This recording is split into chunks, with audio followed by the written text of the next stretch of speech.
जय जय गोपाल जय जय।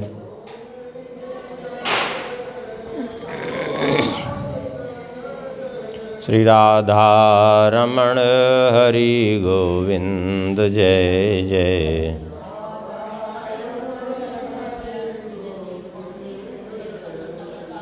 गोविंद जय जय गोपाल जय जय।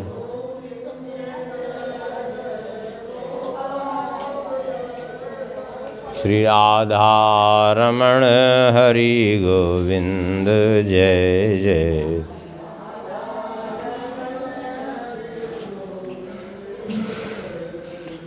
श्री राम जय जय रघुवीर जय जय।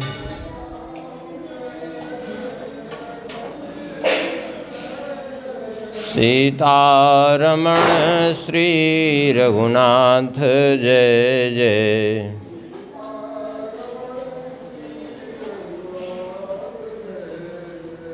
श्री राम जय जय रघुवीर जय जय।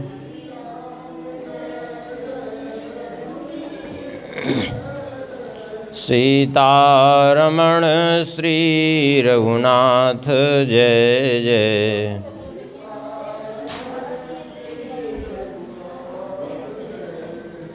गोविंद जय जय गोपाल जय जय।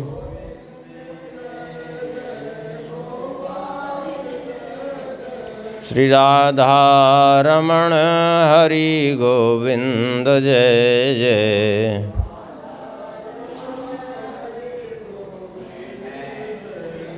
श्री वृंदावन बिहारी लाल की, श्री राधा श्याम सुंदर भगवान की, श्री सीतारामचंद्र भगवान की, श्री सिद्धि सदन बिहारी बिहारणी जू की, श्री कनक भवन बिहारी बिहारणी जू की, श्री रामलला सरकार की, श्री हृदय बिहारी बिहारणी जू की, श्री हनुमान जी महाराज की, परम पावन ग्रंथ श्री भक्तमाल की, श्री नाभा गोस्वामी जी महाराज की, श्री प्रियादास जी महाराज की, सब संत भगवान की जय। श्री सद्गुरुदेव भगवान की जय। जय श्री सीताराम जय जय श्री राधे श्याम। नमः पार्वती पतये हर हर महादेव। हरिशरणम। परम मंगलमय परात्पर अखिलेश्वर अकारण करुणावरुणालय भक्तवांछा कल्पतरु भगवान की महती कृपा करुणा से श्री भक्तमाल ग्रंथ के माध्यम से हम लोग श्रवण कर रहे हैं भक्तों का चरित्र। श्री नाभा गोस्वामी जी के 56 का स्मरण करके आगे चरित्रों का स्मरण करेंगे। श्री नाभा गोस्वामी जी कहते हैं, अंघ्रे अम्बुज पांसु को जन्म जन्म हो जाची हो। अंघ्रे अम्बुज पांसु को जन्म जन्म हो जाची हो। प्राचीन वर्हे सत्यव्रत रहो गण सगर भगीरथ। प्राचीन वर्हे सत्यव्रत रहो गण सगर भगीरथ। वाल्मीकि मिथिलेश गए जय जय गोविंद पथ। वाल्मीकि मिथिलेश गए जय जय गोविंद पथ। रुक्मांगद हरिचंद भरत दधीचि उदारा। रुक्मांगद हरिचंद भरत दधीचि उदारा। सुरथ सुधनवा शिविर सुमति अति बल की दारा। सुरथ सुधनवा शिविर सुमति अति बल की दारा। नील मुरध्वज ताम्रध्वज अलरक कीरति राचि हो। नील मुरध्वज ताम्रध्वज अलरक कीरति राचि हो। अंघ्रे अम्बुज पांशुक जन्म जन्म हो जाचि हो। अंघ्रे अम्बुज पांशुक जन्म जन्म हो जाचि हो।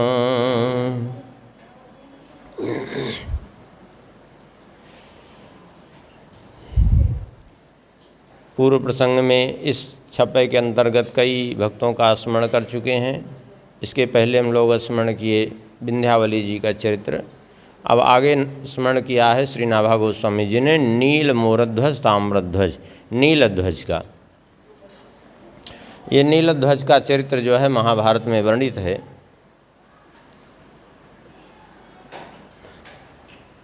नीलध्वज का चरित्र, कुछ चरित्र इनका जो है राजसूय पर्व में वर्णित है और कुछ चरित्र इनका जो है जैमिनी आश्वमेध पर्व में वर्णित है।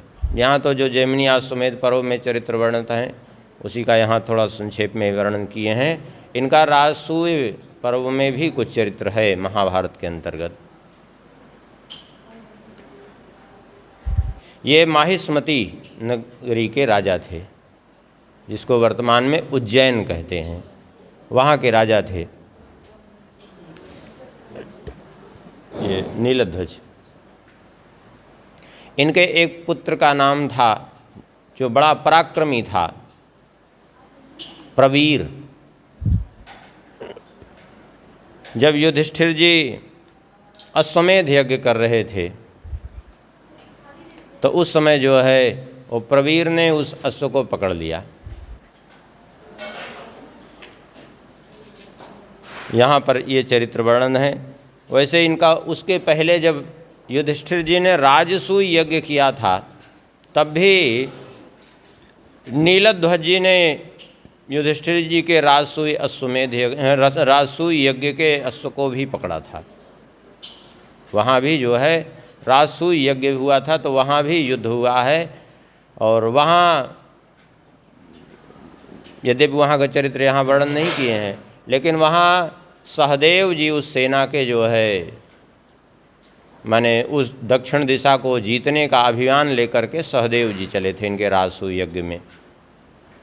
और सहदेव जी ने जब आक्रमण करने के लिए इनके राज्य में प्रवेश किया है तो इनकी सेना में आग लग गई है और सारी सेना जलने लगी। बड़े व्यथित हुए, भगवान से प्रार्थना किया, हे प्रभु कृपा करो। तब भगवान की आज्ञा से अग्निदेव ने जाकर के उनको कहा कि ऐसा है कि तुम इनसे संधि कर लो, क्योंकि श्री कृष्ण की आज्ञा से राजसूय यज्ञ कर रहे हैं। अब ये आग क्यों लग गई थी इसका वर्णन जो है वहीं राजसूय पर्व में दिया हुआ है। उसका कारण ये था, और भी दूसरे ग्रंथों में प्राप्त होता है, इनकी एक पुत्री थी जिसका नाम था सुदर्शना। सुदर्शना अग्निदेव को ब्याही गई थी। उसका कारण ये था, सुदर्शना बचपन से ही बड़े निर्मल स्वभाव की, बड़े सुलक्षणा कन्या थी। एक बार जो है राजा नीलध्वज अग्नि प्रज्वलित करने के लिए बड़ा प्रयास कर रहे थे, अग्नि प्रज्वलित नहीं हो रही थी। अचानक जो है वो सुदर्शना आ गई और उसने फूंक मार दिया तो अग्नि प्रज्वलित हो गई। और फिर अग्नि सुदर्शना का हाथ मांगा इन्होंने और सुदर्शना के साथ विवाह हुआ। और इन्होंने कहा कि अब आप हमारे जामाता हो गए हैं तो हमें यही आशीर्वाद दीजिए कि सदैव जो है शत्रुओं से हमारे नगर की आप रक्षा करें। देखिए एक बात यहाँ कह देते हैं, वो तो छोटी सी बालिका थी उस समय जब उसने फूंक दिया। बाकी शास्त्रीय विधि के अनुसार यज्ञ की अग्नि को फूंकना सबके लिए उचित नहीं होता। शास्त्र विधि के अनुसार वर्णित है शास्त्रों में कि यज्ञ की अग्नि को जो है केवल जो संध्या वंदन करने वाले ब्राह्मण हैं वे ही अपने मुख से फूंक सकते हैं, अन्यथा किसी को फूंकना नहीं चाहिए। क्योंकि ब्राह्मणोस्य मुखमासीत बाहु राजन्नः कृतः उरु तदस्य यद्वेश्याभ्यां शूद्रो जायत। भगवान के अग्नि से ही मुख ब्राह्मण का प्रादुर्भाव, भगवान के मुख से ही ब्राह्मण का प्रादुर्भाव है, भगवान के मुख से ही अग्नि का प्रादुर्भाव है। तो वो ब्राह्मण के लिए नियम होता है, लेकिन उसमें कुछ फूकनी आदि लगा करके नहीं, वो केवल हाथ से ही। लेकिन फिर भी उसकी विधि ये है कि फूंक ऐसा मारे कि उस पर जो है सीधे फूंक न लगे, हाथ लगा करके तब उसकी फूंक मारने की विधि है, सबके लिए नहीं। लेकिन वो सहज भाव से, वो तो छोटी सी बालिका थी, वो खेलते खेलते चली आई थी, उसने फूंक मार दिया था और अग्निदेव ने उससे विवाह किया। बाकी सामान्यतया ये जो है सबके लिए उचित नहीं है। और जब अश्वमेध यज्ञ का अश्व छोड़ा गया तो उसकी रक्षा में थे अर्जुन। अर्जुन जब पहुँचे माहिष्मती नगरी तो इनके पुत्र प्रवीर ने उस अश्व को पकड़ लिया और पकड़ करके जो है वो अश्व ले गया। अर्जुन ने संदेशा भेजा कि हमारा अश्व वापस कर दें, अन्यथा युद्ध के लिए तैयार रहें। आखिर में जो है प्रवीर ने युद्ध की चुनौती स्वीकार कर ली। लेकिन अब आखिर में अर्जुन तो अर्जुन ही थे, उनके सामने बेचारा प्रवीर कब तक ठहरता। यद्यपि बड़ा पराक्रमी था, लेकिन फिर भी जो है अर्जुन के सामने ना तो वो ठहर पाया ना उसकी सेना। यद्यपि किसी का वध नहीं किया अर्जुन ने, क्योंकि युधिष्ठिर जी को वचन दिया था कि इस अश्वमेध यज्ञ में वध नहीं करूँगा, केवल सबको परास्त करूँगा। क्योंकि यहाँ इसमें महाभारत के युद्ध में क्षत्रिय वंश का बड़ा विनाश हुआ था, इसलिए युधिष्ठिर जी ने आज्ञा दी थी कि किसी का वध नहीं करना है, केवल परास्त करके सब को अपने अधीन करना है, कर ले लेना है बस। वो विकल हो गया। अंत में जो है नीलध्वज स्वयं 3 अक्षौहिणी सेना लेकर के आए युद्ध करने के लिए। आखिर वो भी जो है परास्त हो गए। तब वचनबद्ध थे अग्निदेव। अग्निदेव प्रकट हुए। अग्निदेव प्रकट कैसे हुए? नीलध्वज जी ने अग्नि का देव का स्मरण किया, अपने बाण पर ही अग्नि को आगे करके संधान कर दिया। अब तो उस अग्नि बाण से सारी सेना जो है व्यथित होने लगी, जलने लगी। यद्यपि अर्जुन ने वहाँ वरुणास्त्र का प्रयोग किया, आग्नेयास्त्र का काट है वरुणास्त्र, लेकिन फिर भी अग्निदेव नहीं शांत हुए, क्योंकि वो वचनबद्ध थे। जब नहीं शांत हुए तब अर्जुन ने नारायणास्त्र का संधान कर दिया। नारायणास्त्र को संधान करते देख करके अग्निदेव स्वतः ही शांत हो गए और प्रकट हो गए।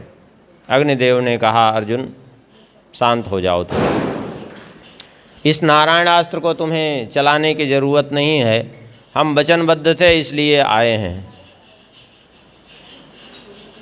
और एक बात बताओ, मैंने ही तुम्हें ये अच्छे तर्कस दिया, मैंने ही गांडीव धनुष दिया?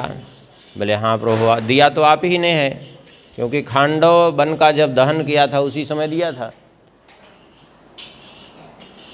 तो तुम मेरे ही विपरीत क्यों कर रहे हो? बोले प्रभु मैं विवश था, लेकिन आप बताइए आप क्यों शांत नहीं हो रहे थे वरुणास्त्र से? बोले हम भी वचनबद्ध थे।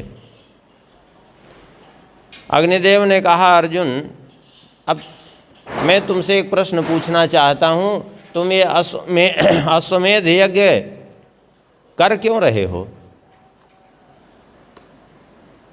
युधिष्ठिर जी तुम्हारे बड़े भाई हैं, क्यों कर रहे हैं अश्वमेध यज्ञ? मैं ये जानना चाहता हूँ। बोले अश्वमेध यज्ञ इसलिए कर रहे हैं क्योंकि उस यज्ञ के द्वारा पवित्र होंगे। इतने लोगों का वध हुआ है। अग्निदेव ने कहा यदि तुम पवित्र होने के लिए अश्वमेध यज्ञ कर रहे हो तब तो ये पवित्र होने वाला, तुम्हारी ये कल्पना पूर्ण होने वाली नहीं है। इतना सुनकर के तो अर्जुन उदास हो गए।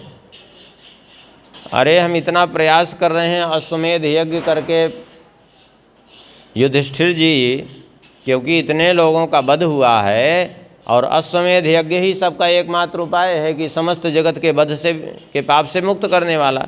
अब आप कह रहे हैं कि उससे पवित्र नहीं हो सकते, क्यों? ये बात हमको समझ में नहीं आ रही है। भाई यज्ञ का प्रभाव कैसे क्षीण हो सकता है? अग्निदेव ने कहा अविश्वास के कारण। बोले मैं कुछ समझा नहीं। अरे विश्वास यदि न होता तो हम यज्ञ करते ही क्यों? अग्निदेव हंस पड़े और अग्निदेव ने कहा जिन श्री कृष्ण के तुम लोग आश्रित हो, जो श्री कृष्ण सदा तुम्हारे साथ साथ हैं, अरे उनके एक नाम में ये सामर्थ्य है कि हजारों अश्वमेध यज्ञ उसकी क्षमता नहीं कर सकते। और उनके समीप रह करके, उनके आश्रित होकर के तुम लोग अश्वमेध यज्ञ से पवित्र होना चाहते हो, तो ये तुम्हारी मूर्खता नहीं तो और क्या कही जाएगी? ये तो वैसे ही है, ये अग्निदेव ने कहा, ये तो ऐसे ही है जैसे किसी को क्षीर सागर मिला हो, उसके सामने पूरा दूध का समुद्र लहरा रहा हो और उस दूध के समुद्र को छोड़ करके वो बकरी दोहने के पीछे भागता फिरे, तो वो मूर्ख नहीं कहलाएगा तो क्या कहलाएगा? अर्जुन ने कहा आप सत्य कह रहे हैं, क्या करें? हम लोग कैसे माया मोह में फंस जाते हैं। हमें उन्होंने विराट रूप दिखाया, महाभारत में स्वयं अपने स्वरूप का दर्शन कराया, बोध भी कराया कि मैं कौन हूँ, और फिर भी हम लोग भूल जाते हैं। कैसी बड़ी विचित्र माया है भगवान की। यही है सन्निकर्षो ही मर्त्यानाम अनादरण कारणम। अतिशय समीपता जो है अनादर का कारण बनती है। जो अतिशय समीप हो, वो चाहे जितना समर्थवान हो, चाहे जितना सुयोग्य हो, उसके प्रति श्रद्धा नहीं हो पाती। यही समस्या है तुम्हारी। श्री कृष्ण सदा तुम्हारे साथ साथ लगे हैं, तुम्हारे सारथी बन गए, मित्र बन गए, दूत बन गए, सब कुछ बन गए, और इस कारण से उन पर तुम्हारा विश्वास नहीं हो पाया अब तक। अच्छा, ये यज्ञ के द्वारा पवित्रता आती भी है तो भी उन्हीं की कृपा से आती है। यदि उन्हीं के लिए यज्ञ किया जाए, उन्हीं की प्रसन्नता के लिए तो, और नहीं तो हजारों अश्वमेध यज्ञ करो तो क्या फायदा? कोई मतलब नहीं निकलेगा।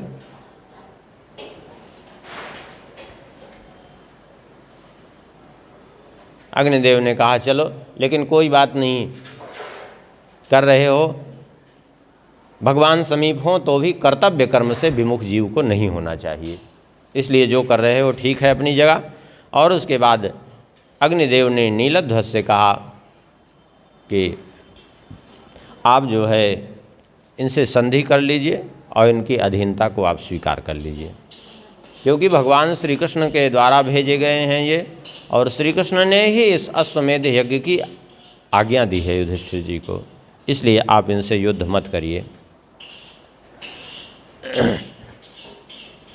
नीलध्वज जी ने आकर के इनसे संधि कर ली और कहा हे पार्थ, हे अर्जुन, मैं आपका कुछ प्रिय कार्य करना चाहता हूँ। मेरे पुत्र ने झूठे अभिमान में आकर के आपका अश्व पकड़ा प्रवीर ने, अब मैं कैसे आपका जो है वो करूं? अब इसका जो हमने आपके साथ दुर्व्यवहार किया, युद्ध किया, ये उचित नहीं था। अब इसका प्रायश्चित्त कैसे करें? आप कुछ ऐसा कार्य हमें सौंप दीजिए जिससे कि हम जो है हमारा जो मन का भार है, जो हमारे मन में पश्चाताप हो रहा है, हल्का हो जाए। अर्जुन ने कहा ठीक है, तो यदि आप हमारी सहायता ही करना चाहते हैं तो ठीक है, अश्वमेध यज्ञ की रक्षा, इस अश्व की रक्षा करिए आप। बोले ठीक है। राजा नीलध्वज जी ने तुरंत जो है अपने पुत्र प्रवीर को राजपद पर बैठा करके उनको अभिषिक्त कर दिया और कहा ये हमारा परम सौभाग्य होगा कि इस अश्व की रक्षा करते हुए हम भी पहुंच जाएंगे, स्वयं श्री कृष्ण का हमें दर्शन प्राप्त होगा। और नीलध्वज जी ने वहीं जो है अपने पुत्र को राजपद दे करके इनके साथ साथ ही यज्ञ के अश्व की रक्षा करते हुए जो है गमन किया और अंत में भगवान के पास पहुँचे। ये जो है इनका चरित्र है। अब इसके बाद नाम लिया है मोरध्वज और ताम्रध्वज। नील मोरध्वज, ताम्रध्वज। मोरध्वज की कथा, ये मोरध्वज जी रत्ननगर के राजा थे और इन्हीं के पुत्र थे ताम्रध्वज। ये पिता पुत्र दोनों ही बड़े भागवत थे और जैसे ये वैसे ही इनकी प्रजा, यथा राजा तथा प्रजा। ऐसे थे कि इनकी सारी प्रजा जो है भगवत भक्त थी। सभी के मस्तक पर ऊर्ध्वपुंड तिलक सुशोभित होता, सभी के गले में तुलसी, सभी के शंख चक्र का चिन्ह दिखाई पड़ता। और इस प्रकार से जो है सभी भगवान के भक्त, भगवान का भजन करने वाले। मोरध्वज जी की साधु संतों में इतनी प्रीति थी कि किसी महात्मा को देख लेते तो उनको ले आते, ले आकर के उनको सिंहासन पर बिठाते और जैसे कोई भगवान का पूजन करता है ऐसे पूजन करते और उसको भोजन कराने के बाद तभी कुछ ग्रहण करते। ये इनका नियम था। जैसे पलटू दास जी का नियम था, धुनिया जाति के थे पलटू दास जी, उनका नियम था पलटू धुनिया जाति का निस्दिन धुनय कपास, और जेह दिन संत मिले नहीं तेह दिन करे उपास। जब तक किसी संत को भोजन न कराऊं मैं तब तक वो भोजन ही नहीं करते थे। उनका नियम था पलटू दास का। ऐसे ही इनका नित्य का नियम था। जब तक ये जो है प्रतिदिन ब्राह्मणों को, संतों को भोजन न कराते तब तक ये स्वयं भी भोजन नहीं करते। एक बार कुछ चोर आए इनके यहाँ। और चोरों ने बढ़िया वेश बना लिया था, वैष्णव वेश, बढ़िया साधु ब्राह्मण का वेश बना करके इनके यहाँ आए। बड़ा स्वागत सत्कार किया, रुक गए। महल में ही उनको निवास दिया था। संयोगवशात एक दिन श्री मोरध्वज जी चले गए वन की शोभा देखते हुए दूर तक, और रात्रि वहीं वन में हो गई तो वहीं रात्रि रुक गए। चोरों को अच्छा अवसर मिला। अब स्वाभाविक है कि वेश बनाए हुए थे तो कोई शंका तो कर नहीं सकता था। इस वेश का सदा लोगों ने दुरुपयोग भी किया है। अब आज तो खूब ज़्यादा लोग कर रहे हैं। तो उन्होंने क्या किया कि लूटने के लिए रानी को ही मार डाला। हाँ, मोरध्वज की पत्नी को ही मार डाला और मार करके सारी रात जो है सारा रत्न मणि आभूषण जितने थे सब रात भर ढोते रहे। और लोभ के कारण वे जो है छोड़ भी नहीं पा रहे थे, इतना ज़्यादा था। तो ढोते ढोते सुबह हो गई उनको। और इधर से लेके चले जा रहे थे जंगल में और उधर से ये चले आ रहे थे मोरध्वज जी। इन्होंने देखा सामान वामान लिए जाते हुए, उतर पड़े अपने घोड़े से, प्रणाम किया। आप लोगों के साथ लगता है दुर्व्यवहार हुआ इसलिए आप जा रहे हैं। लेकिन वो तो चोर थे, घबरा गए। उन्होंने सोचा कि लगता है हमारे बारे में इनको जानकारी मिल गई, तो वो सब सारा का सारा खुद ही अपने मुख से कह डाले कि हमसे बड़ा अपराध हो गया, हमने आपकी पत्नी को मार डाला और हम चोर हैं, हमें क्षमा कर दीजिए, हमें मृत्युदंड मत दीजिए। ये सब बात कह दी। इन्होंने कहा आप लोग तो संत हैं, चलो हमारे साथ में। ले करके आए और इनकी निष्ठा देखिए। वो निष्ठा के कारण जो है इन्होंने उनका चरणोदक उतारा और चरणोदक उतार करके रानी पर छिड़का तो जीवित हो गई। ये इनके निष्ठा की महिमा है, उनके चरणोदक की महिमा नहीं है। ये बात समझ लेने की बात है, निष्ठा की बात होती है, निष्ठा में बड़ी सामर्थ्य होती है। एक बार एक गांव की हाल है, गांव में ऐसे तमाम गुरु होते हैं, लोगों को अपना दीक्षा देते रहते हैं और अपना चलता रहता है। एक गांव की हाल है, एक व्यक्ति था, बीमार था तो बहुत ज़्यादा अशक्त हो गया।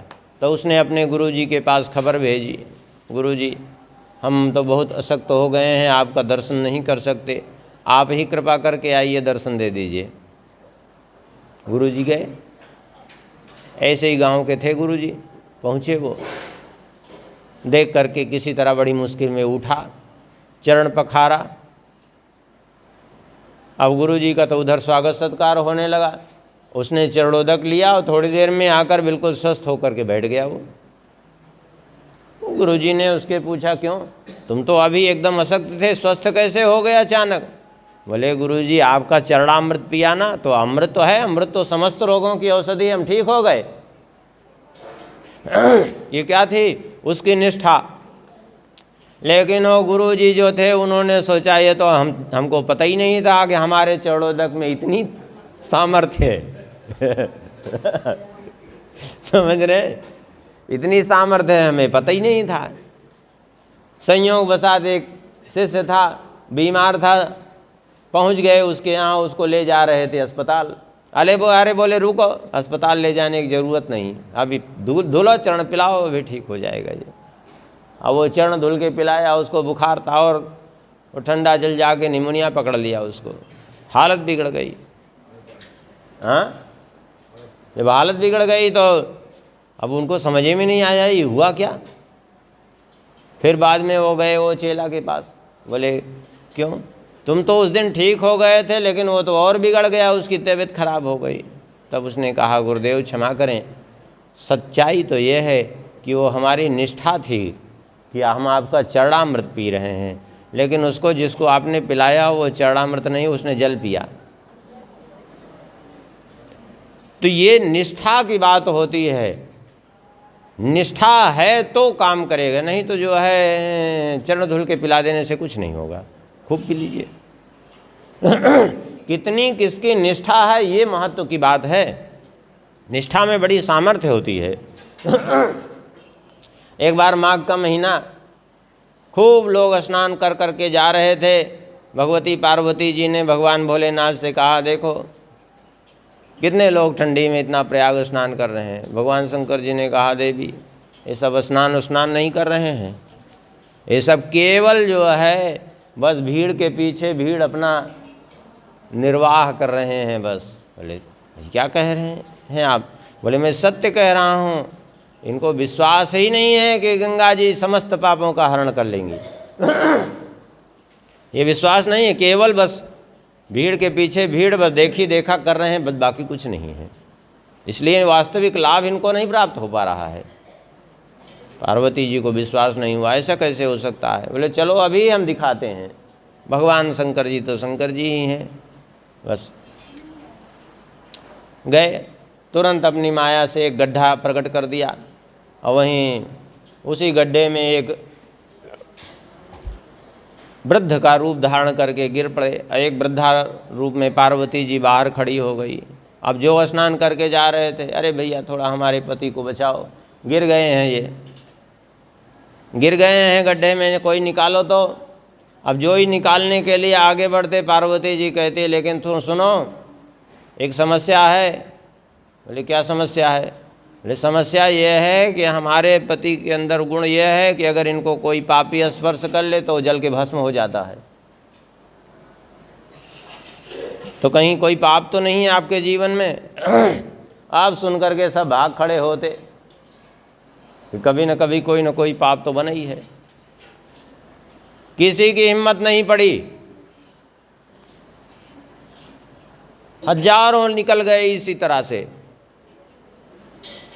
संयोग से एक महात्मा ने ये अवस्था के चले आ रहे थे, एकदम स्नान करके भगवान का नाम स्मरण करते हुए, कीर्तन करते हुए पार्वती जी ने वही बात उनके सामने दोहराई।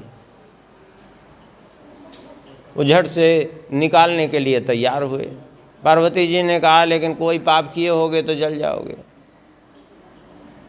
सुन करके उन्होंने कहा पाप, अरे कोई पाप हमने अगर किया भी होगा तो अभी देख नहीं रहे गंगा जी स्नान करके चले आ रहे हैं, अभी तुरंत गंगा जी स्नान करके डुबकी लगा के चले आ रहे हैं और गंगा जी समस्त पापों का नाश कर देती हैं, तो फिर पाप कहाँ रहा हमारा, फिर हम भस्म कैसे होंगे।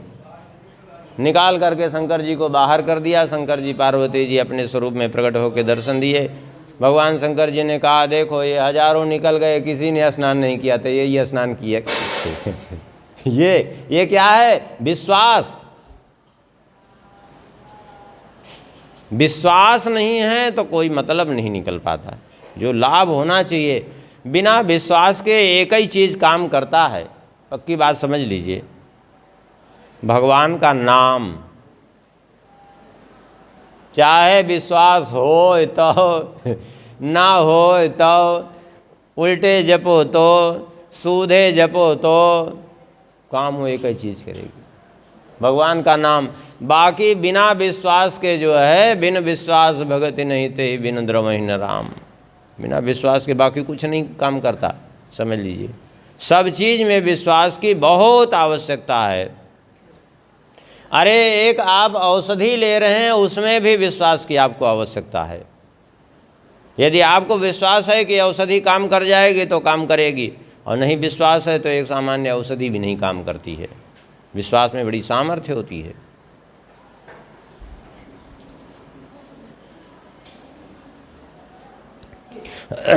तो ये जो है, जो उन्होंने चरणामृत से जीवित कर दिया, चरणोदक से, वो उनका विश्वास था। ये नहीं कि उन सबके चरणामृत का, चरणोदक का कोई प्रभाव था, बल्कि उनके विश्वास का प्रभाव था। विश्वास में बड़ी सामर्थ्य होती है। बहुत वर्ष पहले की घटना है। एक सज्जन प्रयागराज में थे, उन्होंने सुना कि किसी महापुरुष की शीत प्रसादी मिल जाए तो तुरंत भगवान की प्राप्ति सहज हो जाएगी। अब उनको विश्वास हो गया। विश्वास का देखिए प्रभाव। प्रयागराज से वो चल पड़े, पहुँचे वृंदावन। अब वहाँ पता लगाने लगे कौन से अच्छे संत हैं बताओ। पता चला एक बहुत अच्छे महात्मा का नाम। गए, संयोग से गए तो वो अकेले महात्मा रहते थे, मधुकरी ले आते थे, पा लेते थे, और संयोग से वो प्रसाद ही पा रहे थे, पहुँचे। अब वो जाकर बैठ गए। अब उनको तो पता ही नहीं कि जो है, महात्मा जी को तो पता ही नहीं कौन आया कौन गया, क्योंकि वो भगवान नाम स्मरण करते हुए और भगवान के चिंतन में डूबे हुए अपना धीरे धीरे पा रहे थे। उन्होंने बैठे बैठे देखा कि ये तो पूरा खाली हो रहा है। कहा कि थोड़ा सा हमें प्रसाद दे दीजिए, लेकिन उनको कुछ बोध नहीं। महात्मा अपनी धुन में पा रहे थे, और किसी को जूठा देना भी नहीं चाहिए, इसलिए देते भी क्यों, सुने भी हों तो क्यों दें। क्योंकि शास्त्रीय विधान है, नोच्छिष्टम कस्यचित दद्यान नाद्या चैव तथांतरा। किसी को अपना जूठा देना नहीं चाहिए और किसी का जूठा खाना भी नहीं चाहिए। जूठा खाने वाला और जूठा दूसरे को खिलाने वाला, दोनों ही लाला भक्ष नाम के नरक के गामी होते हैं, समझ लीजिए। ऐसा जो है शास्त्रों वचन है।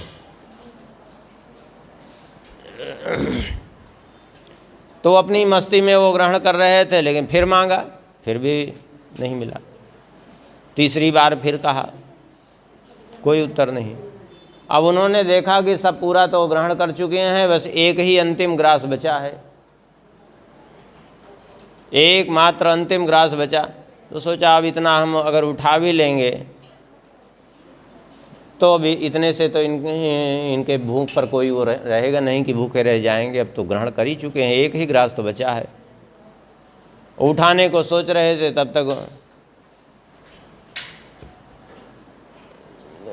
नहीं, वो तब तक जो है महात्मा के देखते देखते उन्होंने उठा लिया वो ग्रास।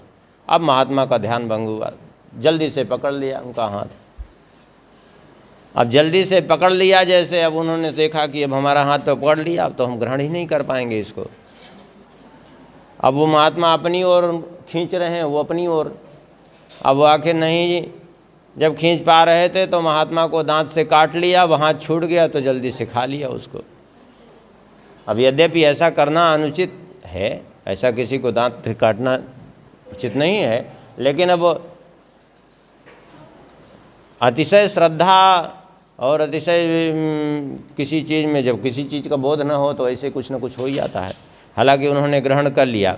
ग्रहण कर लिया तो जो है काफ़ी समय के लिए ऐसे वे ध्यानस्थ हो गए कि उनको शरीर संसार का बोध ही नहीं रहा। सचमुच में उनको ऐसा लगा कि हम दिव्य वृंदावन में पहुंच गए हैं और वहाँ भगवान क्रीड़ा करते हुए दिखाई पड़ रहे हैं। तो ये विश्वास का फल है, मुख्य बात ये है।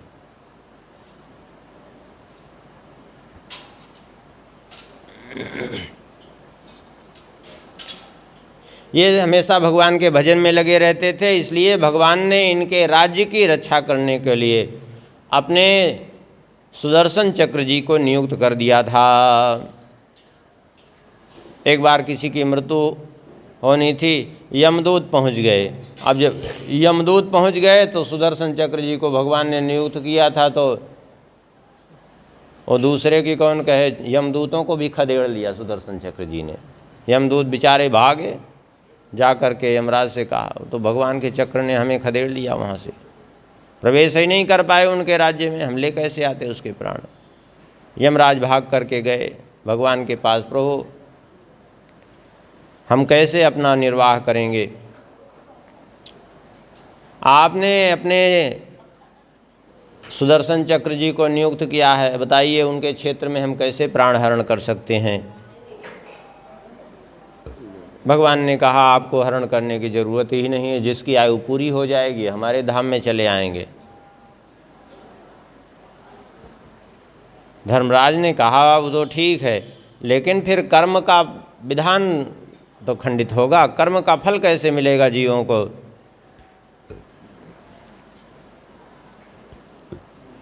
आखिर ऐसी क्या विशेषता है उनमें, हम जानना चाहते हैं। भगवान ने कहा आपको देखने की इच्छा है, बोले हाँ चलिए। भगवान ने जो है अपना वेश बदला, भगवान एक साधु वेश में हो गए और यमराज को भी अर्थात धर्मराज को साथ में ले लिया सिंह के वेश में,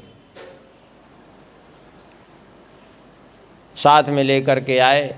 देख करके मूरध्वज जी बड़े प्रसन्न हुए, भगवान को सिंहासन पर बिठा करके चरण पखारे और स्वागत सत्कार किया। भगवान के सामने ला करके विविध प्रकार के व्यंजन परोसे। भगवान ने कहा लेकिन हम कैसे ग्रहण कर सकते हैं, बोले क्यों, बोले हम ग्रहण करें और हमारा सिंह भूखा रहे, ये कैसे हो सकता है।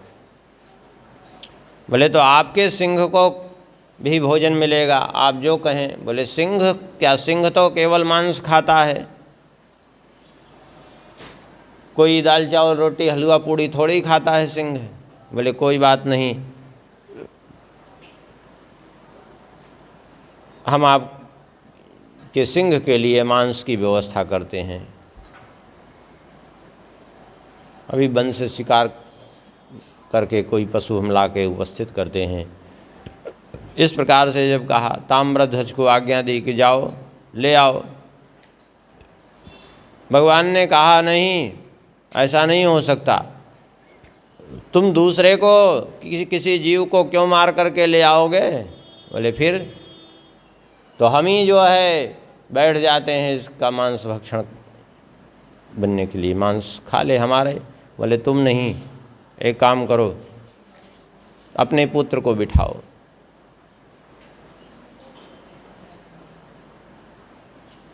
तो पुत्र को बिठाया तो सिंह से नहीं रहा गया, वो धर्मराज के रूप में प्रकट हो गए।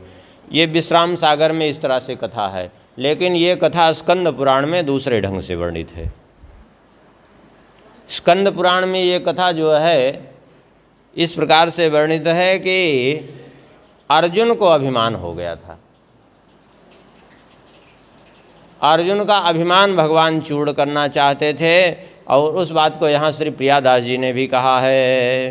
अर्जुन के गर्व भयो कृष्ण प्रभु जान लियो, दियो रस भारी आही रोग यो मिटाइए, मेरो एक भक्त आही तो कुले दिखाऊं ताही, भय विप्रवृद्ध संग बाल चली जाइए, पहुँचत भाख्यो जाए मोर ध्वज राजा कहाँ, बेगी सुधि देव काहू बात जा जनाइए, सेवा प्रभु करो ने कुरहों पाँव धरो जाई, कहो तुम बैठो कही आग सी लगाइए।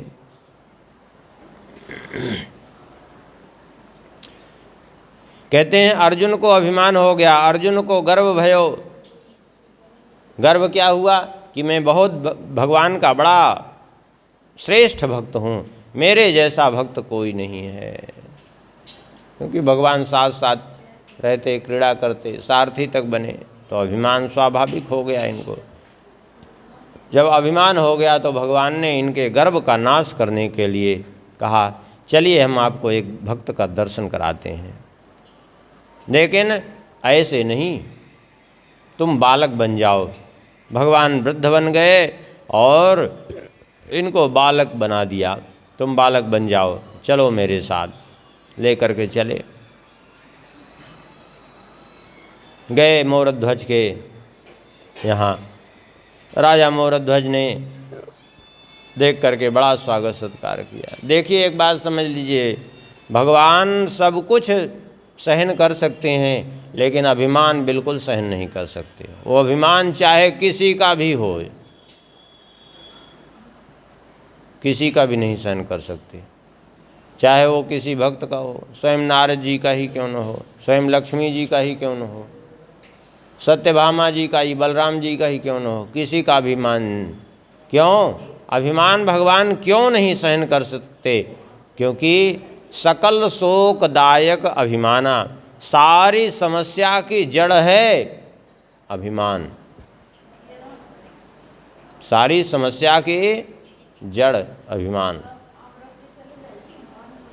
इसलिए भगवान जन अभिमान ना राखें काऊ, दीन बंधो अति मृदुल स्वभाव। अभिमान से होता क्या है, हानि क्या है? अभिमान से जीव अपना स्वरूप भूल जाता है, मुख्य बात यह है। इसीलिए अभिमान को मदिरापान के समान कहा। अभिमानम सुरापानम गौरवम रौरवम समम। अभिमान ये मदिरापान के समान है। क्यों? क्योंकि जैसे मदिरा से मदमत्त व्यक्ति अपने को भूल जाता है, मदिरा से मदमत्त व्यक्ति अपने आगे किसी को कुछ नहीं समझता। एक व्यक्ति था, मदिरा पान किए चला जा रहा था, राजा चला आ रहा था हाथी पर बैठा हुआ। राजा को देखा, खड़ा हो गया सड़क पे ही, रुको, ए हाथी वाले, हाथी बेचेगा? राजा ने कहा, ये किसकी सामर्थ्य हो गई भाई हमारा हाथी खरीदने की? राजा ने कहा, इसको पकड़ दो। देख लिया कि ये पिए हुए है, पकड़ो इसको, ले चलो कारागार में डालो, सुबेरे पूछेंगे इससे, हाथी खरीदेगा।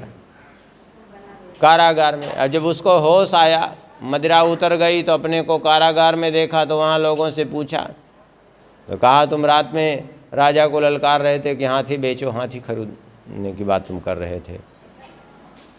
वो तो बड़ा घबराया। प्रातःकाल जब दरबार लगा तो उपस्थित किया गया। राजा ने कहा, क्यों हाथी खरीदोगे? अरे बोले महाराज, हमारी सामर्थ्य कहाँ है हाथी खरीदने की। बोले तुम तो रात में कह रहे थे। बोले महाराज वो खरीदने वाला तो रात में ही विदा हो गया, हम तो बीच के दलाल थे, फंस गए। बीच के दलाल थे, फंस गए हम और पहुंच गए जेल में। बाकी वो तो रात में ही विदा हो गया। इसलिए अभिमानम सुरापानम, इसलिए भगवान अभिमान नहीं रखते किसी भक्त का भी। जन अभिमान न राखों काऊ, दीन बंधु अति मृदुल स्वभाव। क्योंकि भगवान भक्त का सदैव हित ही चाहते हैं। देखिए अभिमान से ग्रस्त व्यक्ति, यहाँ तक कि जिसके द्वारा उसे शक्तियाँ प्राप्त हुई उसका भी उसने अपमान ही किया। रावण को शक्ति किससे मिली? शंकर जी से। अब अभिमान आने के कारण शंकर जी को ही जाके जो है अपने भुजाओं में उठा के जो है, अरे बोले तुम ये क्या कर रहे हो? अरे तुम्हारे इष्ट देव हैं, तुम्हारे जो है आराध्य हैं, गुरु हैं तुम्हारे, तुम इनको उठा क्यों रहे हो? अरे बोले हम ऐसे वैसे चेला नहीं है कि जिनके कारण, गुरु के कारण शिष्य को उठना पड़े, ऐसा नहीं, गुरु ही हमारे कारण उठेंगे। अब ऐसे क्यों? अरे बोले तुम शंकर जी से अपने को विशेष क्यों समझते हो? अरे बोले विशेष है ही हैं हम। क्या विशेषता है? बोले उनके 5 सिर हैं, हमारे 10 हैं, तो उनसे दुगने तो हम खुद हैं। ये क्या है? अभिमान। अभिमानी व्यक्ति किसी को कुछ नहीं समझता, इसलिए भगवान अभिमान भक्त का रहने नहीं देते। यही समस्या अर्जुन की हुई थी। अर्जुन का अभिमान चूर्ण करने के लिए ही भगवान ले गए उनके पास। और कहते हैं अर्जुन के गर्व भयो, कृष्ण प्रभु जान लियो, दियो रस भारी आई रोग यूं मिटाइए। भगवान ने निश्चय किया कि अब इनका ये अभिमान रूपी रोग मिटाना चाहिए। तो भगवान ले करके चले। भय वृद्ध, भय विप्र वृद्ध संग बाल चल जाइए। इनको बालक क्यों बनाया? बोले बालक इसलिए बनाया भगवान ने क्योंकि अभिमान करना बालक का ही काम है। अभिमान करना बाल बुद्धि है, इसलिए इनको बालक बना दिया। क्योंकि जब परिपक्व विवेक होगा तब अभिमान नहीं होगा। इसका मतलब अभी विवेक परिपक्व नहीं है, अभी बाल बुद्धि है, इसलिए अभिमान हुआ। चाहे अवस्था जितनी भी हो गई हो, लेकिन वो जब तक बुद्धि परिपक्व नहीं है तब तक वो बाल बुद्धि है, इसलिए इनको बालक बनाया। और एक ब्राह्मण वेश बना करके इनको लेकर के पहुँचे। देख करके मोरध्वज जी बड़े प्रसन्न हुए और प्रसन्न होकर के जो है इनका स्वागत सत्कार किए, विधिवत पूजन किया भगवान श्री कृष्ण का। इनके साथ में ये थे, इनका भी जो है आदर सत्कार पूजन किया। मोरध्वज जी ने कहा, प्रभु हे ब्राह्मण देव, अब कृपा करिए, हम आपकी सेवा करना चाहते हैं। क्या सेवा करने की हमें आज्ञा दीजिए, कैसी सेवा हम आपकी करें? सेवा प्रभु करो नेकु रहो पाए धरो जाए। सेवा करना चाहते हैं। अब ये सेवा के लिए तैयार हुए तो कहते हैं श्री प्रियादास जी कि चले अन्न खाए पाए गही अटकाए जाए, नृप को सुनाए तत्काल दौरे आए हैं। बड़ी कृपा करी आज फरी चाह बेली मेरी, निपट नवेल फल पाए आते पाए हैं। दीजिए आज्ञा मोहि सोई, कीजिए सुख लीजिए यही, पीजे वाणी रस मेरे नैन ले सिराए हैं। सुनि क्रोध गयो मोद भयो, सो परीक्षा ही लिए चित्त चाओ, ऐसे वचन सुनाए हैं।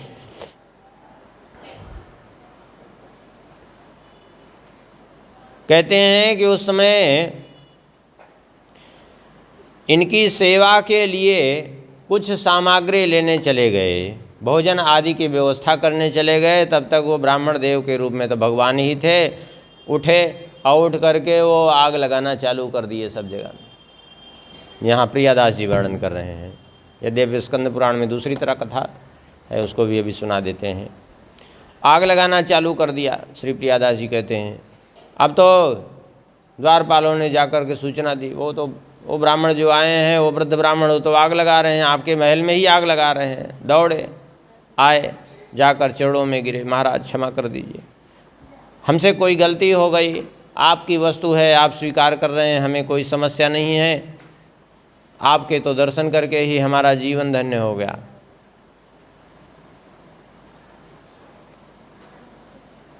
ठीक है, चरणों में गिर गए। भगवान जो ब्राह्मण रूप में तो भगवान ही थे, भगवान का मन बड़ा संतुष्ट हुआ।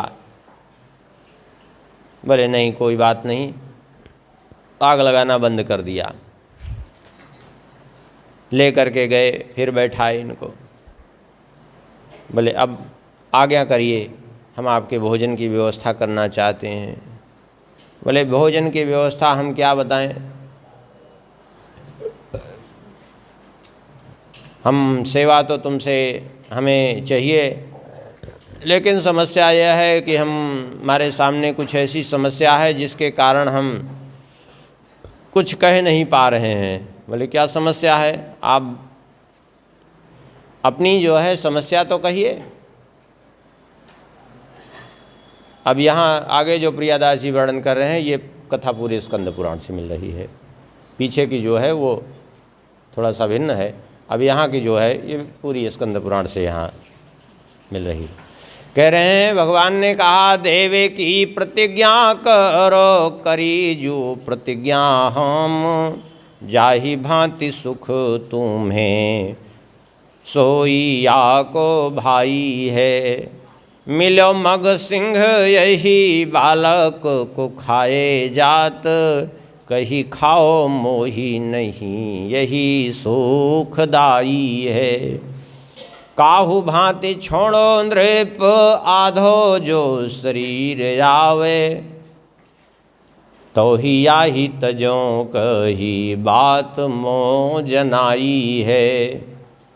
बोली उठितिया और धंगे मोही जाओ जाई देवो, पुत्र कहे मोको लेवो और सुधि आई है। राजा मोरध्वज जी ने कहा हे ब्राह्मण देव, आप मुझे आज्ञा करिए, मैं आपकी कैसे सेवा कर सकता हूँ, जिस प्रकार से आप संतुष्ट हों। बोले तो पहले प्रतिज्ञा करो कि जो हम मांगेंगे दोगे। बोले ठीक है, हम वचन देते हैं आपको, जो आप मांगेंगे अवश्य दूंगा मैं, जिससे आपको सुख मिले हम वही करेंगे।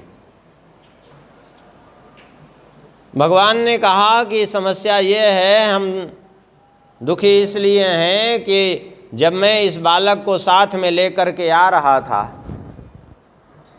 तो मिलो मग सिंह यही बालक को खाए जात। रास्ते में एक सिंह मिल गया और वो सिंह इस बालक को खाने लगा। जब इस बालक को सिंह खाने लगा तो हमने सिंह को पकड़ाओ, कहा कि भैया सिंह तुम इस बालक को छोड़ दो, मुझे खा लो, मैं वृद्ध हो गया हूँ और ये तो अभी बालक है, इसको छोड़ दो, तुम मुझे खा लो। तो उस सिंह ने मना कर दिया। बोले तुम तो बूढ़े हो, तुमको खा करके क्या करेंगे हम, ये बालक है इसी का खाएंगे हम, इसी का शरीर खाएंगे। अरे इसके शरीर में कुछ हाड़ मांस है अच्छे से, और तुम्हारे शरीर में क्या है, तुम्हारे शरीर में तो कुछ नहीं, सूखा सूखा चमड़ा बचा है, हड्डी बची है, क्या करेंगे हम तुमको खा करके। इसलिए जो है हम तो खाएंगे तो इसी को खाएंगे। वो किसी तरह मान ही नहीं रहा था सिंह। बोले फिर क्या हुआ, बोले जब वो किसी तरह नहीं माना तब जो है हमने कहा अरे किसी तरह छोड़ो तो, कोई तो उपाय करो। तो उस सिंह ने कहा कि इसका हमारे पास एक उपाय ये है कि या तो मैं इस बालक को खाऊंगा और या तो राजा का आधा शरीर खाऊंगा। तब राजा तो इस क्षेत्र के तुम ही हो, इस राज्य के राजा तो तुम ही हो, तो यदि तुम अपना आधा शरीर दे दो उस सिंह के भोजन के लिए तो ये बालक हमारा बच जाएगा। आप कहेंगे क्या भगवान झूठ बोल रहे हैं क्या? नहीं, सच्चाई ये है, कहने का भगवान के तात्पर्य ये है कि रास्ते में आ रहा था तो मैं सिंह मिला। ये सिंह क्या है? अभिमान ही सिंह है जो अर्जुन रूपी बालक को खाए जा रहा था। भगवान के कहने का तात्पर्य ये है, बाल बुद्धि है इसलिए ये अभिमान से ग्रस्त हैं, अर्थात अभिमान रूपी सिंह इनका भक्षण करना चाहता है। और तुम आधा शरीर दे दोगे तो अभिमान इनका दूर हो जाएगा, ये कहने का भाव है। लेकिन कह भगवान दूसरे ढंग से रहे हैं कि सिंह खाए जा रहा था, मैंने उससे कहा तो उसने कहा इसके बदले में फिर राजा का आधा शरीर दो तो मैं छोड़ दूंगा इसको। तो मैंने उसको वचन दिया, ठीक है मैं जा रहा हूँ, राजा से कहूँगा अपना आधा शरीर दे दें तो ठीक है। अच्छा एक बात समझिए, पूरा शरीर देना सहज है लेकिन आधा शरीर देना कितना कठिन है। हाँ, इसलिए भगवान ने आधा शरीर कहा। तो यदि अपना आधा शरीर दे दो तो यही मेरे लिए सुखद होगा, क्योंकि ये मेरा बालक बच जाएगा सिंह का भक्षण बनने से, अर्थात अभिमान इसका दूर हो जाएगा, अभिमान का ग्रास नहीं बनेगा ये। तो इसलिए जो है वो आधा शरीर आपका चाहता है। इतना सुनकर के राजा मोरध्वज जी बड़े प्रसन्न हुए, हमारा ये परम सौभाग्य है, हम अपना आधा शरीर देने को तैयार हैं। अरे बोले आधा शरीर तो तुम क्या जीवित रहोगे? रे बोले जीवित रहने से क्या लेना देना हमको, आपकी सेवा के लिए, आपके पुत्र को बचाने के लिए हम अपना आधा शरीर यदि देना है तो हमें कोई आपत्ति नहीं है, हम अपने जीवन का परित्याग कर देंगे, कोई हमें समस्या नहीं है।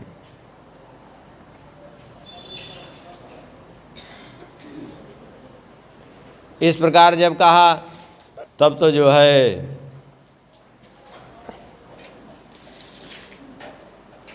तैयार हो गए। अब जब तैयार हो गए तो भगवान ने सोचा ये तो अच्छे सहजता से तैयार हो गए, अब क्या करें, थोड़ी परीक्षा और कड़ी करनी चाहिए।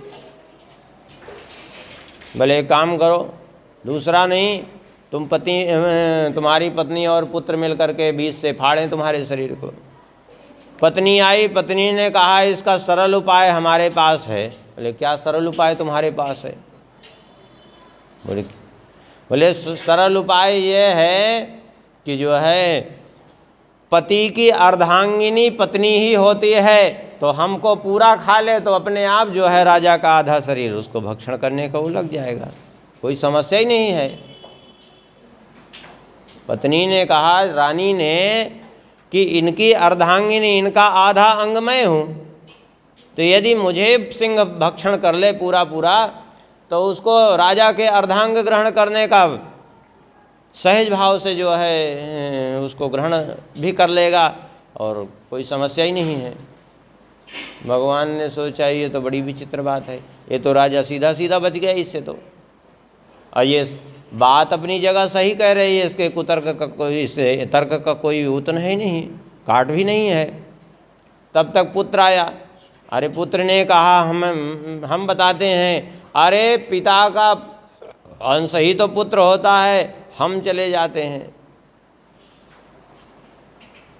भगवान ने कहा ये तो पति पत्नी दोनों ही बच गए पुत्र के चक्कर में। भगवान ने कहा एक बात और हम बताना भूल गए आपसे, थोड़ी कड़ी परीक्षा और की भगवान ने। बोले एक बात थोड़ा सा और बताना भूल गए। बोले क्या? अब क्या बचा रह गया? भगवान ने कहा उसने जो कहा है वो सुनिए। क्या कहा? बोले सुनो एक बात सोत तियाले करोत गात, चीरे धीरे भीरे नाही पीछे ओन भाखिए। किन्हो आही भांति हो नासा लगी आयो जब ढर्यो दृग नीर भीर बाकर ना चाखिए। चले अन खाई गही पाए सो सुनाए बैन नैन जल बायो अंग काम की ही नाखिए। सुनि भरी आयो हियो निज तनु श्याम कियो दियो सुख रूप व्यथा गई अभिलाखिए। भगवान ने कहा एक समस्या और भी है। उस सिंह ने कहा था कि राजा अपने हाथ से राजा और रानी मिलकर के पुत्र के शरीर को 2 भाग में विभक्त करें, बीच से सिर से लेकर के नीचे तक 2 खंड करें, तो उसमें दाहिना अंग सिंह खाएगा। बोले ठीक। यद्यपि कितना कठिन काम था, अपने ही पुत्र को आरी से लेकर के चीरना, वो भी कैसे? बोले चीरें धीरे भीरे, बड़े धीरे धीरे उसको चीरना है। किसी को एक बार में मार देना सहज है, लेकिन धीरे धीरे आरी चला करके काटना कितना बड़ा कठिन काम है। हाँ, बोले इस तरह से सिंह इस तरह से ग्रहण करेगा, लेकिन इस पर भी एक शर्त है। बोले क्या शर्त है? अब बोले शर्त यह है कि ना तो आप दोनों के नेत्रों से आंसू आने चाहिए और ना तो आपके पुत्र ये बालक के नेत्रों से आंसू आने चाहिए।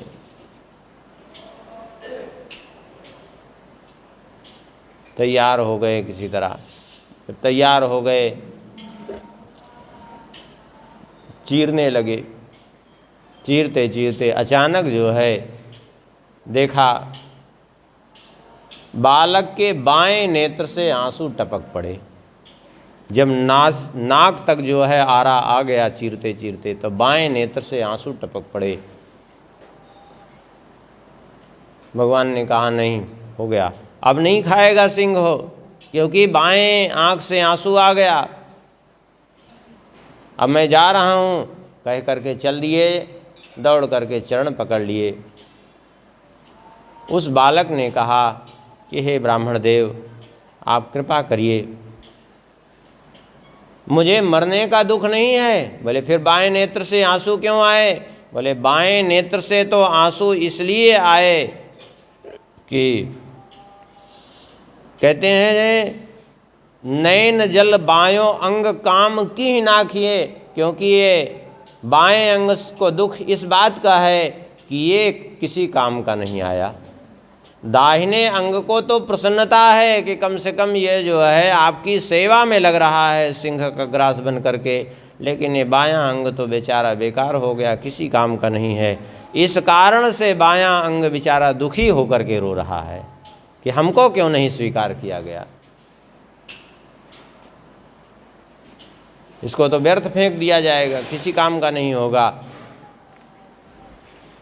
सुनि भर आयो हियो निज तनु श्याम कियो। सुन करके भगवान का हृदय भर आया, अपने स्वरूप में भगवान प्रकट हो गए और कि दियो सुख रूप व्यथा गई अभिलाखिए। भगवान की दृष्टि पड़ते ही सब ज्यों का त्यों हो गया।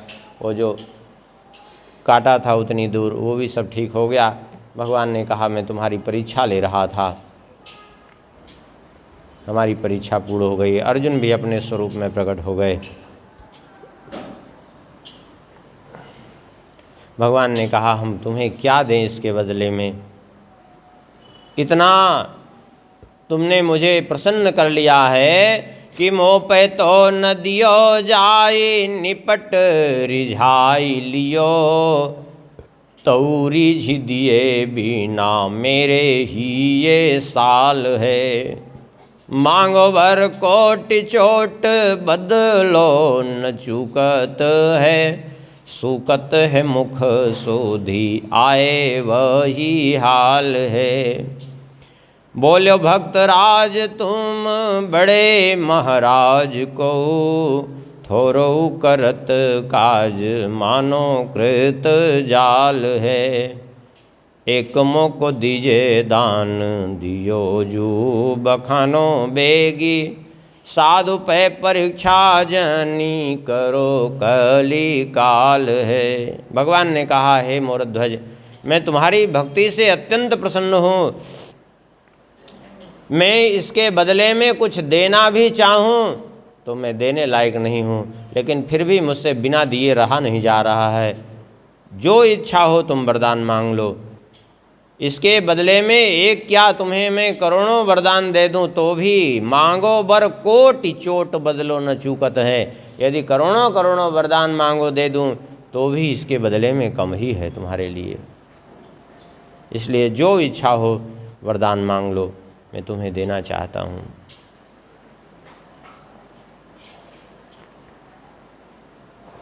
सुन करके श्री मोरध्वज जी ने कहा, बोलो भक्तराज, तुम बड़े महाराज को। हे प्रभु, आप तो सर्वश्रेष्ठ हैं, उदार शिरोमणि हैं, तो आप देने के लिए क्यों न कहेंगे।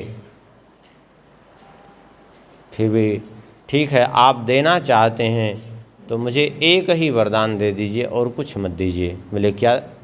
बोले एक मोको दीजिए दान दियो जो बखानो बेगी। मुझे यही प्रदान कीजिए कि अब जो है ये कलयुग आ रहा है। भाई भगवान द्वापर के अंत में रहे श्री कृष्ण। बोले अब कलयुग आ रहा है, हमें यही वरदान दीजिए कि इस कलिकाल में इस तरह से किसी परीक्षा मत लीजिए किसी भक्त की, क्योंकि ये कलिकाल है, ऐसी कठिन परीक्षा दे नहीं पाएंगे भक्त। ऐसी परीक्षा लेने लगेंगे तो सब जो है फेल हो जाएंगे, सब अनुत्तीर्ण हो जाएंगे, कोई पास नहीं हो पाएंगे। इस प्रकार से इन्होंने वरदान मांगा है। भगवान ने कहा ठीक है, कोई बात नहीं, जब तुमने यही बात कही तो हम कलयुग में इस तरह की परीक्षा किसी की नहीं लेंगे। फिर इसलिए कलयुग में भगवान इतनी परीक्षा कहाँ किसकी लेते हैं। ऐसी परीक्षा भगवान जैसी उनके लिए, ऐसी परीक्षा किसी के लेते नहीं हैं। अर्जुन का अभिमान गलित हो गया, क्योंकि अर्जुन को इसी बात का अभिमान हो गया था कि मैं सर्वश्रेष्ठ भक्त हूँ, मैं बड़ा भगवान का भक्त हूँ, मैं बड़ा ब्राह्मण भक्त हूँ, मैं बड़ा साधु सेवी हूँ। ये सब जो अभिमान हो गया था अर्जुन को, उस अभिमान का भगवान ने इस प्रकार से विनाश किया।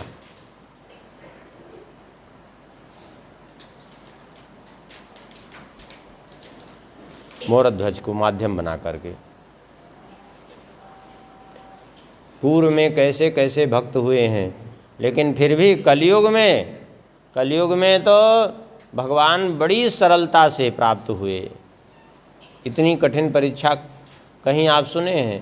कहीं नहीं। भक्त के जीवन में कठिनाइयाँ तो आती हैं उसका प्रारब्ध क्षय करने के लिए, लेकिन ऐसी कठिन परीक्षाएं नहीं देखेंगे आप कहीं।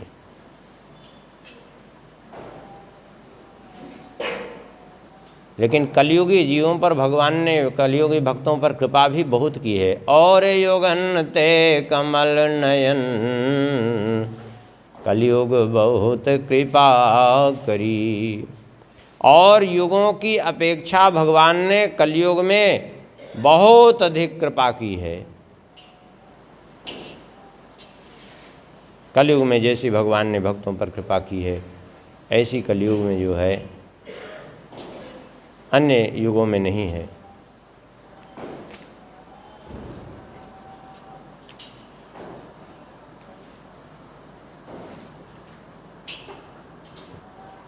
इस छप्पे में एक छोटा चरित्र और है, उसको भी स्मरण कर लेते हैं, अलर्क जी का। अलरक कीरति में रांचो नित सांचो हिये, किए उपदेश हो ना छूटे विषय वासना। माता मंदाल सा की बड़ी यह प्रतिज्ञा सुनो, आवे जो उदर मांझ फेरी गर्भ आसना। पति को निहारो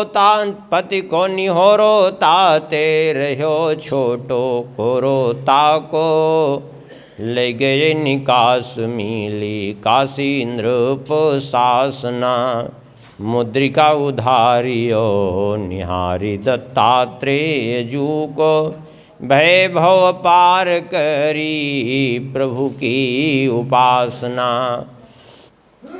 अलर्क जी का चरित्र वर्णन करते हुए श्री प्रियादास जी कहते हैं, अलर्क जी का चरित्र हम वर्णन कर रहे हैं। जो अलरक कीरति में रांचो नित सांचो हिये, किए उपदेश हो न छूटे विषय वासना। कहते हैं श्री अलर्क जी का जो चरित्र है, इस चरित्र को श्रवण करने के बाद भी यदि विषयों से वैराग्य नहीं हुआ तो फिर क्या हुआ। अलर्क जी ये मदालसा जी के पुत्र थे। मदालसा जी के 4 पुत्र हुए। उस दिन मदालसा जी का चरित्र सुनाए थे तो उसमें वर्णन किए थे। विक्रांत, सुबाहु, अरिमर्दन और ये चौथे पुत्र थे अलर्क। मदालसा जी ने प्रतिज्ञा करके रखी थी कि जो भी मेरे गर्भ में आ जाएगा फिर किसी दूसरे गर्भ में नहीं जाएगा, वो मुक्त हो जाएगा। ये प्रतिज्ञा उन्होंने करके रखी थी। आखिर में जो है बच्चे जब जन्म लेते तो बचपन से ही उनको ऐसी शिक्षा देती, इसलिए माता सबसे प्रथम गुरु होती है। नास्ति मातृ समो गुरु, माता के समान दूसरा कोई संसार में गुरु नहीं। बच्चे को बचपन से ही ऐसी शिक्षा प्रदान की, सब बच्चों को उनको पालने में खिलाती रहती, दुग्ध पिलाती रहती, खिलाते पिलाते उनको शिक्षा देती रहती। बस एक ही बात समझाती सबको, क्या शुद्धो सिरे तात नतेस्ति नामो, कृतं हिते कल्पनयाधुनैव, पंचात्मकं देहमिदं न तेस्ति, नैवास्य त्वं रोदिसि कस्य हेतो। अपने पुत्रों से कहती, अरे शुद्ध हो सी, तुम अत्यंत पवित्र हो, शुद्ध हो सी, बुद्ध हो सी, निरंजन हो सी, संसार माया परिवर्जित हो सी। तुम शुद्ध बुद्ध हो और संसार के कलमश से सर्वथा परे हो, संसार की माया से परे हो। तुम क्यों रो रहे हो? अरे ये जो तुम्हारा ये नाम रखा गया है, इस नाम का कोई महत्व नहीं। ये शरीर का नाम है, तुम्हारा नहीं। तुम तो भगवान के परम भक्त हो। इसलिए क्या करो? बोले संसार निद्राम त्यज स्वप्न रूपाम। ये संसार स्वप्न के समान है, ये संसार निद्रा से जग जाओ। इस प्रकार से अपने पुत्रों को समझाती। ये शरीर क्या है? बोले शरीर तो पंचात्मकम देहमिदम न तेस्ति। ये 5 भौतिक देह यह भी तुम्हारा नहीं है। जैसे मनुष्य किराए के घर में रह रहा हो तो वो घर उसका नहीं होता, वो घर से सर्वथा अलग है। जैसे जब तक आपने किराया जब तक का दिया है तब तक आप रह सकते हैं, उसके बाद निकाल के बाहर कर देगा मकान मालिक। ऐसे ही ये शरीर भी किराए का घर है। श्वास रूपी पूंजी जितनी आपकी जमा है बस उतना ही रह सकते हैं, उसके बाद धक्का मार के बाहर कर दिया जाएगा। इससे ऐसे बचपन से समझाती और उसका परिणाम ये होता कि जितने बालक इनके हुए सभी जो है 10 साल 11 साल की अवस्था में घर छोड़ करके चले जाते, भगवान का भजन करने लग जाते। 3 पुत्र चले गए।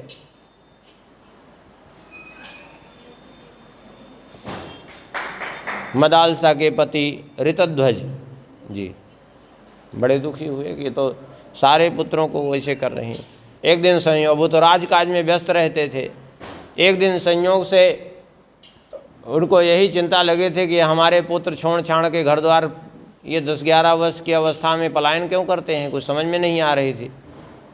एक दिन आए तो देखा तो अपनी मदालसा जो है अपने सबसे छोटे पुत्र अलर्क को, अभी नवजात शिशु थोड़े ही रो रहा था, उसको पालने में लिटाए और उसको भी समझा रही थी यही सब।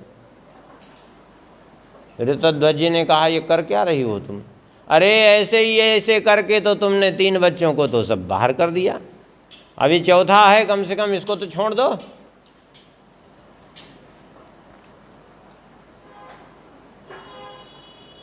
मैं आज्ञा दे रहा हूं तुमको, पति आज्ञा के विरुद्ध तुम कुछ नहीं करोगी, अब तुम इसको उपदेश नहीं करोगी। अब मदालसा ने प्रतिज्ञा की थी कि जो भी मेरे गर्भ से जन्म लेगा वो फिर दूसरे गर्भ में नहीं जाएगा। अब पति की आज्ञा मान करके उपदेश तो बंद कर दिया, लेकिन अब अलर्क जी बड़े हुए, यज्ञोपवीत संस्कार हो गया उनका,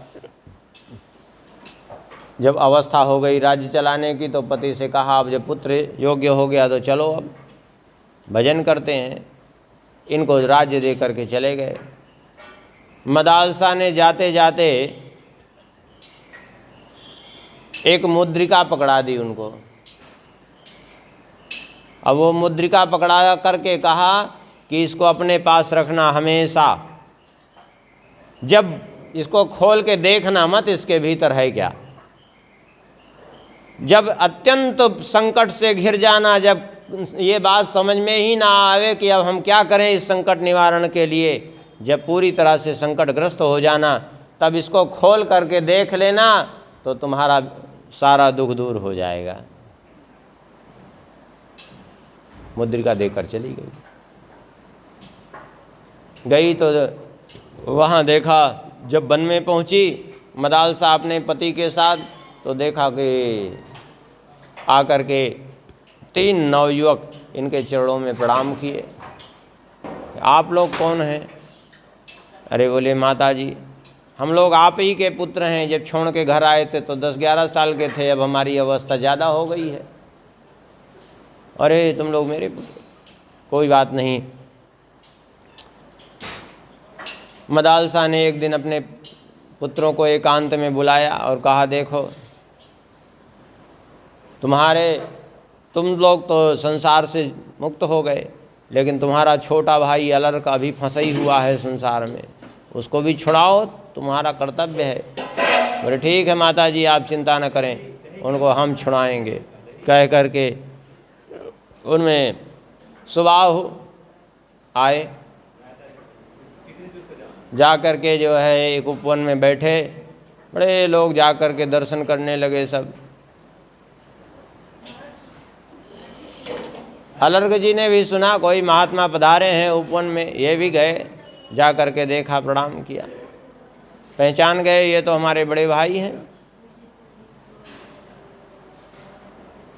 इनको समझाया कि देखो ऐसा है कि तुम राज्य छोड़ दो और भजन करो हम लोगों की तरह, इसी में सुख है, बाकी ये संसार में कोई सुख नहीं है। अब अलर्क जी को तो बचपन से वो शिक्षा मिली ही नहीं थी जो उन लोगों को मिली थी। अलर्क जी ने कहा, खुद तो राज्य छोड़ करके चले गए, अब हमको भी छोड़ने की सलाह देते हो कि हम राज्य छोड़ के चलें, भीख मांगे, कंदमूल फल खा करके निर्वाह करें, यही शिक्षा देने के लिए आप आए हैं, हम मानने वाले नहीं हैं। जब नहीं माना तो इन्होंने कहा, ऐसा है कि तो ठीक है, हम ज्येष्ठ पुत्र हैं, हमारा अधिकार है राज पद का, तो तुम छोड़ो। सोचा कि किसी तरह इसी तरह छोड़ दे, लेकिन अलर्क जी ने कहा, जब आप पहले ही छोड़ के चले गए तब आप छोड़ने वाले नहीं हैं हम। सुबाहु जी ने देखा ये तो हम मान ही नहीं रहे हैं, तब इन्होंने दूसरा उपाय निकाला, काशी नरेश के पास गए। काशी नरेश से कहा, एक काम करो, काशी नरेश इनके मामा लगते थे। काशी नरेश से कहा, अब हम जो कह रहे हैं वो करोगे? बोले करेंगे, बिल्कुल, आप आज्ञा दीजिए। बोले तो जो हम कहेंगे बिना आप पूछे वैसे करोगे, उसमें ना नुकर नहीं करोगे। बोले ठीक है, जो आज्ञा। बोले तो तुम इसी समय जो है अलर्क की राजधानी पर आक्रमण कर दो। बोले ये क्यों? बोले हम जो कह रहे हैं तुम वचन दे चुके हो कि कुछ भी प्रश्न नहीं करोगे। चारों ओर से तुम उनके राज्य को घेर लो, बस घेर लिया अपनी सेना लेकर के काशी नरेश ने चारों ओर से। जब घेर लिया चारों तरफ से एकदम घिर गए, अब कुछ नहीं सूझ रहा था कि अब आखिर अपनी रक्षा हम कैसे करें, अपने राज्य की रक्षा कैसे करें। इतनी बड़ी सेना ने घेर लिया है, दूसरे राज्यों से भी सेना लेकर के घेर लिया था। अब क्या करें, कोई उपाय न दिखा तो ध्यान आया अपने माँ का वचन कि माता जी ने कहा था कि जो है जब घोर विपत्ति पड़े तो ये मुद्रिका खोलना और फिर इसमें तुम्हारा समाधान मिलेगा। तो उस मुद्रिका को खोला और जो खोला तो उसमें 2 श्लोक लिखे हुए थे। संगः सर्वात्मना त्याज्य सचेत्य तुम न शक्यते ससद्भिः सा कर्तव्या सतां संगो ह्युवे सजम। कामः सर्वात्मना हेयो नहि चेत् शक्यते हि सा मुमूर्षां प्रतिकार्येषु सैव तस्याविभेषजम्। ये 2 श्लोक लिखे हुए थे उसमें। इसका तात्पर्य है संगः सर्वात्मना त्याज्य, इस आसक्ति का सर्वथा परित्याग करो, क्योंकि आसक्ति ही दुख का कारण है। और यदि नहीं परित्याग कर सकते तो बोले नहीं परित्याग कर सकते तो जो आसक्ति संसार में है, इस संसार की आसक्ति से विमुख होकर के यही आसक्ति ससद्भिः सा कर्तव्य, जो मुक्तात्मा महापुरुष हैं, साधुजन हैं, उनमें यही आसक्ति को जोड़ दो, सत्संग में यही आसक्ति जोड़ दो, तो यही जो सत्पुरुषों में की हुई आसक्ति है इस संसार की आसक्ति को नष्ट कर देगी। दूसरा श्लोक था कामः सर्वात्मना हेयो, कामना का सर्वथा परित्याग करो। और नहीं, यदि नहीं चेत शक्यते, शायद नहीं त्याग कर सकते तो बोले मुमूर्षां प्रतिकार्येषु, मोक्ष की कामना करो, क्योंकि सैव तस्याविभेषजम्, यही मोक्ष की कामना ही संसारिक कामना को नष्ट करने की औषधि है। बस इसको पढ़ करके अब इनको वैराग्य छा गया। बोले सब सारी मुसीबत की जड़ ये आसक्ति और कामना ही है। हिस्सा राज्य में हमारी आसक्ति है तो दुखे हैं, और जो हम राज्य की आसक्ति ही समाप्त हो जाए तो फिर दुख का है बात का। राज्य की कामना है तो दुख, और न रहे कामना तो न रहे बाँस न बजे बाँसुरी। राज्य छोड़े सीधा जो है वन को प्रस्थान किया, भाग करके गए भगवान दत्तात्रेय जी के चरणों में। बोले बस संसार से हम उब गए और अब हम भगवान का भजन करना चाहते हैं। और भगवान दत्तात्रेय जी की कृपा से उनको ब्रह्म तत्व का बोध हो गया। इस प्रकार से मदालसा जी ने जो प्रतिज्ञा ली थी कि जो भी मेरे गर्भ से जन्म लेगा फिर किसी गर्भ में नहीं आएगा, उसको पूरा भी कर दिया। ये अलर्क जी का चरित्र है।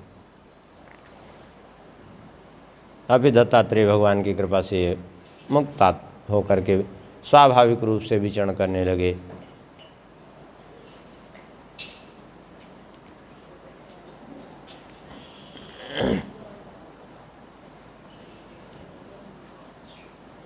इस प्रकार से अलर्क जी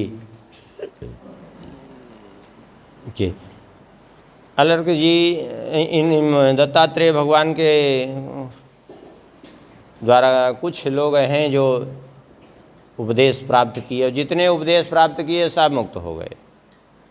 राजा यदु, प्रहलाद जी और अलर्क, ये 3 जिनमें प्रधान हैं। जो सकाम भाव से उनकी सेवा किए उनको उससे भी लाभ हुआ। जैसे दत्तात्रेय भगवान की सकाम भाव से सेवा करने वाला सहस्रार्जुन 1000 भुजाएं प्राप्त कर लिया था उन्हीं की कृपा से।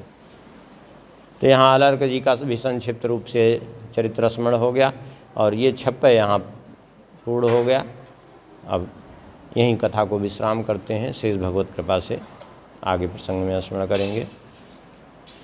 सिया बोल सिया बोल, सिया सिया बोल, श्री राम राघव रसिकेश बोल।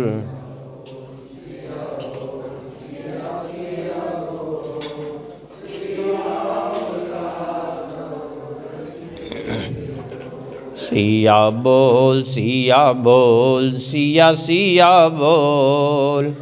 श्री राम राघव रसिकेश बोल।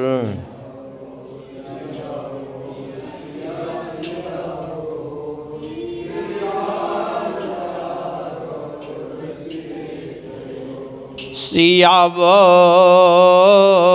सिया बोल सिया बोल सिया बोल।